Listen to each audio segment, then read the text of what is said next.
రైతుగా మంచు family fight కొనసాగుతున్న నేపథ్యంలో మోహన్ బాబు కుమార్తె మంచు లక్ష్మి సోషల్ మీడియా వేదికగా చేసిన పోస్టులు ఇప్పుడు వైరల్ గా మారాయి. కుమార్తె చిరునవ్వులు చిందిస్తున్న వీడియోను ఇన్స్టా వేదికగా షేర్ చేసిన మంచు లక్ష్మి ఆ వీడియోకు శాంతి అంటూ ఆప్షన్ పెట్టారు. అలాగే ఇవాళ ఎక్స్ వేదికగా మంచు లక్ష్మి మరో పోస్ట్ చేశారు. ఈ ప్రపంచంలో ఏది నీది కానప్పుడు ఏదో కోల్పోతున్నావనే భయం నీకెందుకు అంటూ పోస్ట్ చేశారు. ఇక కుటుంబ గొడవల నేపథ్యంలో మంచు లక్ష్మి చేసిన సోషల్ మీడియా పోస్టులు అందరినీ ఆలోచింపజేస్తున్నాయి. ముఖ్యంగా ఈ గొడవకు ఫుల్ స్టాప్ పెట్టండి అనే ఉద్దేశం మంచు లక్ష్మి ఈ పోస్టులు చేసినట్టు సమాచారం.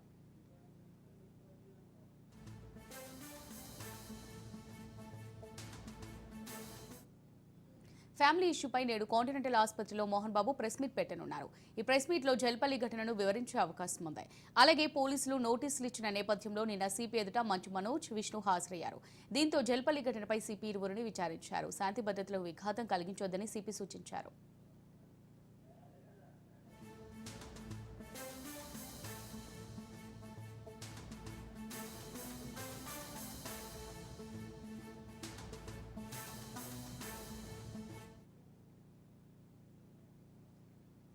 ఇకపై గొడవలకు దిగబోమని ఇద్దరు అన్నదమ్ములు సిపికి తెలిపారు. దీంతో ఇద్దరి నుంచి ₹1,00,000 బాండ్ల పూచికత్తును తీసుకున్నారు.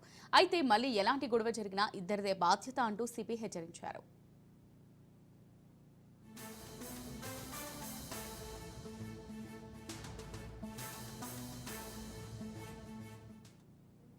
మరోవైపు మోహన్ బాబు అనుచరులు కిరణ్, విజయ్ రెడ్డిలను పోలీసులు విచారించారు. ప్రస్తుతం మోహన్ బాబు ఇంటి వద్ద పోలీసులు భద్రతను పెంచారు. ఇక మోహన్ బాబుకు హైకోర్టులో ఊరట లభించింది. లంచ్ మోషన్ పిటిషన్పై విచారించిన ధర్మాసనం కేసును ఈ నెల 24కు వాయిదా వేసింది. ఎలాంటి గొడవ జరగకుండా పోలీసులే చూసుకోవాలని కోర్టు వ్యాఖ్యానించింది.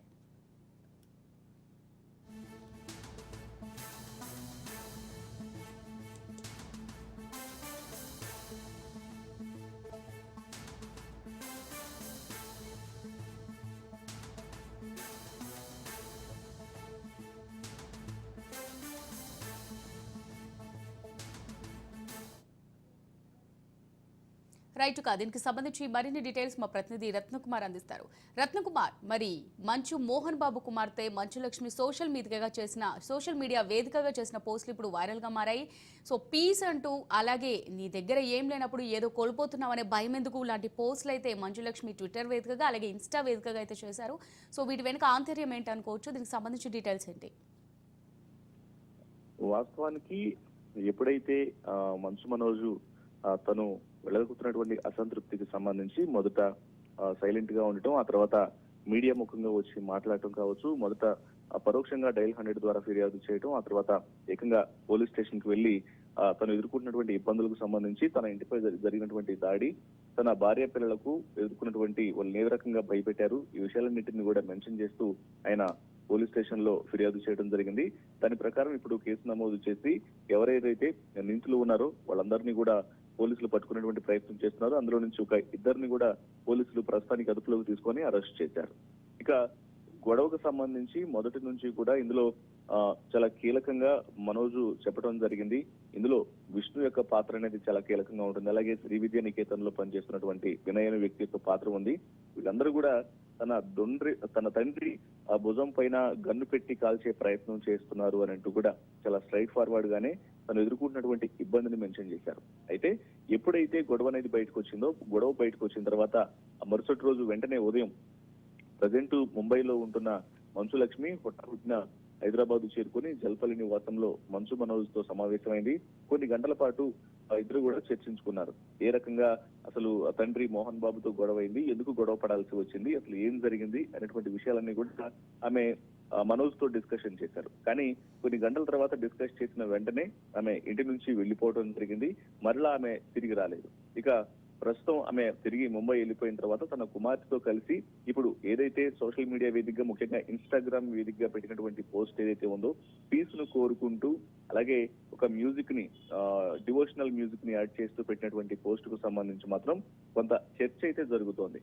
ఇందులో ఏది కోల్పోకపోతే ఎందుకు భయం ఎందుకు అనేటువంటి విషయాలు కూడా వాస్తవంగా మనోజ్ ని ఉద్దేశిస్తూ పెట్టినటువంటి మెసేజ్ లాగే కనిపిస్తుంది. ఆ పోస్ట్ యొక్క ఆంతర్యం కూడా అతన్ని ఉద్దేశిస్తూ మాత్రమే పెట్టినట్లు కనిపిస్తోంది. వాస్తవానికి తను వెనుక జరుగుతున్నటువంటి పరిణామాలు, తను ఎదుర్కొంటున్నటువంటి ఇబ్బందులు, వీటన్నిటిని కూడా తెలియజేస్తూ ఉన్నారు. మరోవైపున తండ్రి దేవుడు అని చెప్తూనే ఉన్నారు.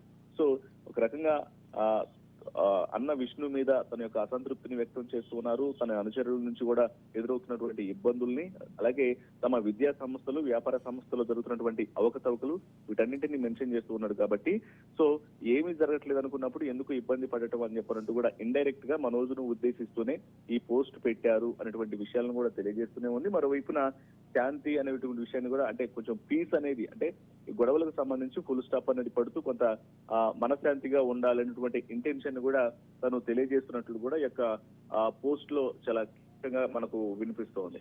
ఇక ప్రజెంట్ యొక్క వీళ్ళిద్దరి మధ్య తలెత్తినటువంటి విభేదాలకు సంబంధించి కావచ్చు, ఏవైతే ఇప్పటికే పోలీసులు నిన్న విచారణకు హాజరు కావాలని కోరినప్పుడు మనోజ్ మొదటగా విచారణకు హాజరయ్యారు. తను కమిషనర్ ఎదుట మాట ఇచ్చుకుంటూ రావడం జరిగింది. పోలీసులు చెప్పిన ప్రకారంగానే శాంతి భద్రతలకు ఏ రకంగా కూడా ఇబ్బంది కలిగించవద్దు, కుటుంబంలో మొదలైనటువంటి సమస్య కారణంగా మీరు చేసినటువంటి గందరగోళ పరిస్థితుల నేపథ్యంలోనే అక్కడ ఆందోళనలు తలెత్తి అది ఇతరులకు ఇబ్బంది కలిగించొద్దు, సో కొంత ఇటువంటి సంయమనం పాటించాలన్నటువంటి విషయాలను కూడా చాలా స్పష్టంగా కమిషనర్ ఇవ్వడంతో ఆ ఆదేశాలను తూచా తప్పకుండా పాటిస్తాను, తను ఏ రకంగా కూడా ఇక ఆందోళనకు ముందుకు రాను, తను శాంతియుతంగానే ఈ విషయాన్ని తేల్చుకుంటానన్నటువంటి విషయాన్ని కూడా మీడియా ముఖంగా మనోజ్ చెప్పడం జరిగింది. మరి ఇక నిన్న ఇప్పటికే మోహన్ బాబుకు కోర్టులో ఊరట లభించింది కాబట్టి పోలీసుల విచారణకు హాజరు కావడానికి ఇక విష్ణు రాత్రి పోలీస్ కమిషనర్ ఎదుట విచారణకు హాజరవడం జరిగింది.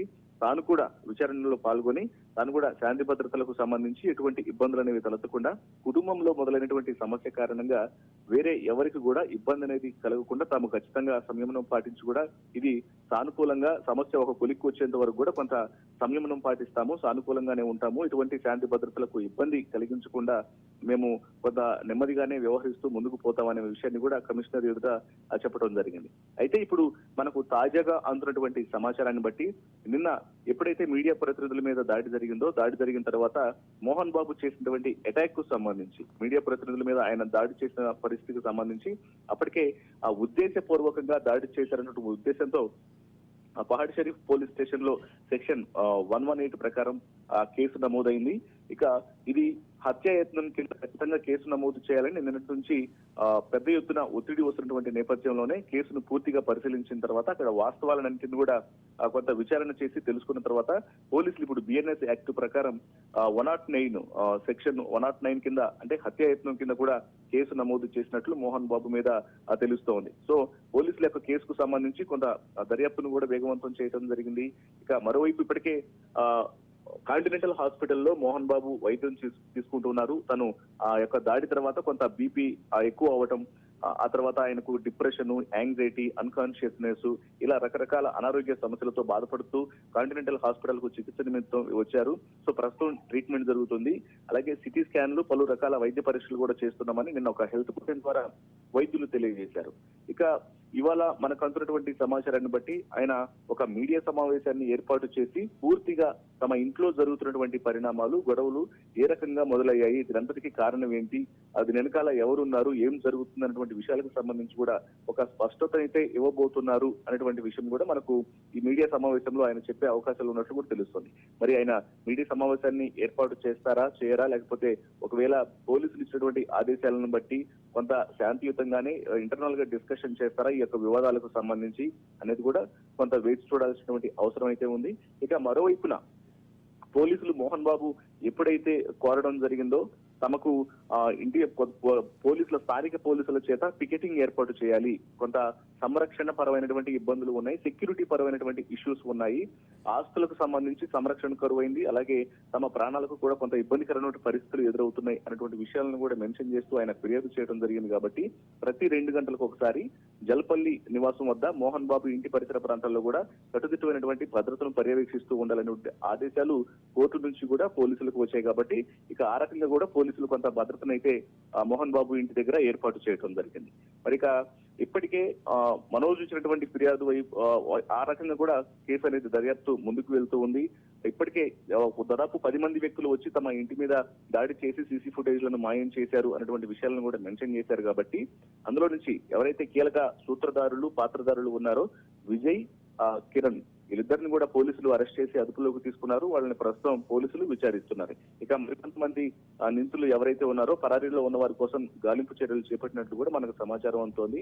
మరి చూడాలి మన్సు మోహన్ బాబు ఇంట్లో మొదలైనటువంటి తండ్రి కొడుకుల వివాదానికి సంబంధించి మరి ఇది ఏ రకంగా ఫుల్ స్టాప్ పడుతుంది, పోలీసుల ఆధ్వర్యంలోనే ఇది కోర్టు మెట్లు ఎక్కుపోతున్నారా ఈ యొక్క ఆస్తులకు సంబంధించి? ఎందుకంటే ఇంట్లో స్టాఫ్ పరంగా మొదలైనటువంటి వివాదాలు కావచ్చు, లేకపోతే మనోజు భార్యకు సంబంధించి వాళ్ళకు ఉన్నటువంటి అసంతృప్తి వ్యవహారంలో తలెత్తినటువంటి వివాదమే అని మనకు ఇండైరెక్ట్ గా తెలుస్తూ ఉన్నప్పటికీ కూడా మరి ఏ రకంగా ఈ సమస్య అనేది రైజ్ అయింది, దీన్ని ఎక్కడ ఫుల్ స్టాప్ పెట్టబోతున్నారు అనేది కూడా మరి పోలీసుల ద్వారా అవుతుందా, కోర్టు మెట్లెక్కబోతున్నారా, లేకపోతే ఆత్మీయులు సన్నిహితుల ద్వారా సానుకూలంగా ఇంటర్నల్ గానే పరిష్కరించుకుంటారనేది కూడా కొంత వేచి చూడాల్సిన అవసరం అయితే ఉంది.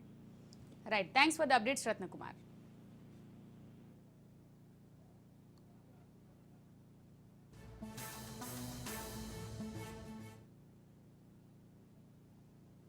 బులెటిన్లో షార్ట్ బ్రేక్ తీసుకుందాం.